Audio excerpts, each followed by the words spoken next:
दोस्तों नमस्कार। आज का शीर्षक है आत्मा और परमात्मा का रहस्य। कभी आपने सोचा है मैं कौन हूँ? क्या मैं यह शरीर हूँ? क्या मेरा अस्तित्व केवल जन्म और मृत्यु के बीच का एक खेल है, या क्या मेरे भीतर कोई ऐसा तत्व है जो जन्म नहीं लेता, जो कभी मरता नहीं, जो शाश्वत है? वहीं से आरंभ होती है यह कथा, आत्मा और परमात्मा की कथा।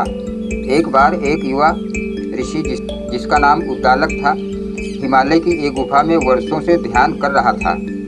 उसका एक ही प्रश्न था, मैं कौन हूँ? उसने वेद पढ़े, उपनिषदों को अध्ययन किया, गुरुओं के चरणों में वर्षों बिताए, लेकिन उत्तर नहीं मिला। एक दिन ध्यान में बैठा था तो भीतर से एक आवाज़ आई, हे उद्दालक, तू शरीर नहीं है, तू आत्मा है।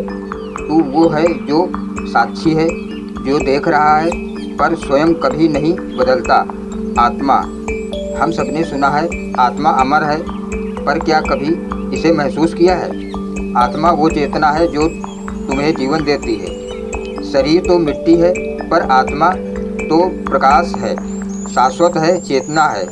भगवत गीता में श्री कृष्ण कहते हैं, न जायते म्रियते व कदाचित नायम भूत्वा भविता व न भूयः। आत्मा न कभी जन्म लेती है, न मरती है। आत्मा को न अग्नि जला सकती है, न जल भिगो सकता है, न वायु सुखा सकती है।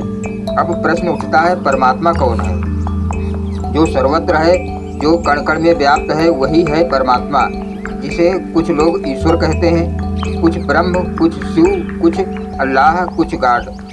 पर नाम चाहे कोई भी हो, सत्ता एक ही है। वेदों में उसे कहा गया, सत्यम ज्ञानम अनंतम ब्रह्म।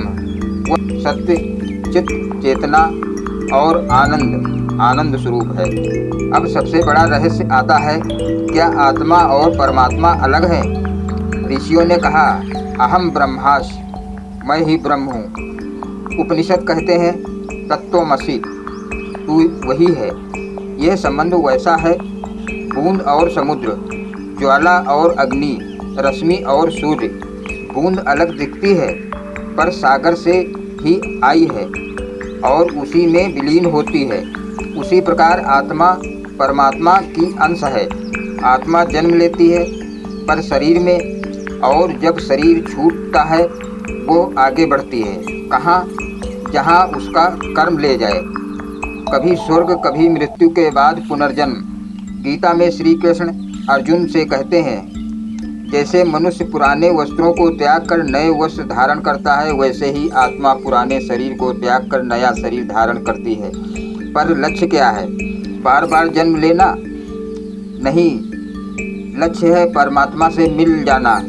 जब आत्मा अपने स्वरूप को पहचान लेती है, जब उसे ये बोध हो जाता है कि मैं शरीर नहीं हूँ, मैं आत्मा हूँ और मेरा मूल वही परमात्मा है, तब वह मुक्त हो जाती है। यही है मोक्ष। मोक्ष कोई स्वर्ग नहीं, यह वो स्थिति है जहाँ ना कोई दुख ना सुख, केवल शांति है, केवल ब्रह्म है। जैसे दिया जलता है तो लौ ऊपर उठती है, वैसे ही आत्मा जब शुद्ध हो जाती है तो परमात्मा की ओर लौटती है। पर हम आत्मा को कैसे जानें? ध्यान करो, मौन बैठो, भीतर झाँको। जैसे कोई झील शांत होती है तो उसमें आकाश दिखाई देता है, वैसे ही जब मन शांत होता है तो उसमें परमात्मा झलकता है। गुरु नानक ने कहा, मन तू ज्योत स्वरूप है, अपना मूल पहचान। कबीर कहते हैं, जो खोजे तिन पाइयाँ गहरे पानी बैठ, मैं बौरी डूबन डरी रही किनारे बैठ। तुलसीदास कहते हैं, परमात्मा घट घट में वास करे, पर दुर्लभ है जान पाना। मीरा कहती हैं, मैं तो सैया मिलन की आस लगाए बैठी हूँ। इन सब का सार यही है, आत्मा को परमात्मा की पुकार है और वो मिलन प्रेम से, ध्यान से, सेवा से होता है।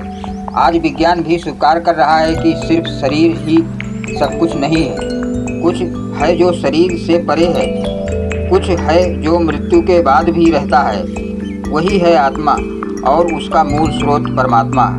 तो क्या आत्मा और परमात्मा का रहस्य सुलझ गया? नहीं, रहस्य अनुभव से सुलझता है। कथाएं, ग्रंथ, दर्शन यह सब केवल संकेत देते हैं। जैसे दीपक जो अंधकार को दिखा भर देता है, वैसे ही यह ज्ञान आत्मा को उसकी राह दिखा देता है। और अंत में एक छोटा सा मंत्र आत्मा को परमात्मा से जोड़ने के लिए, सो हम, मैं वही हूँ। हर श्वास के साथ दोहराओ, श्वास अंदर सो, श्वास बाहर हम। धीरे धीरे यह मंत्र तुम्हारे सत्य स्वरूप की अनुभूति देगा। निष्कर्ष, तुम शरीर नहीं हो, तुम मन नहीं हो, तुम आत्मा हो और तुम्हारा मूल वही परमात्मा है। स्वयं को जानो, यही सब ज्ञानों का सार है। धन्यवाद दोस्तों।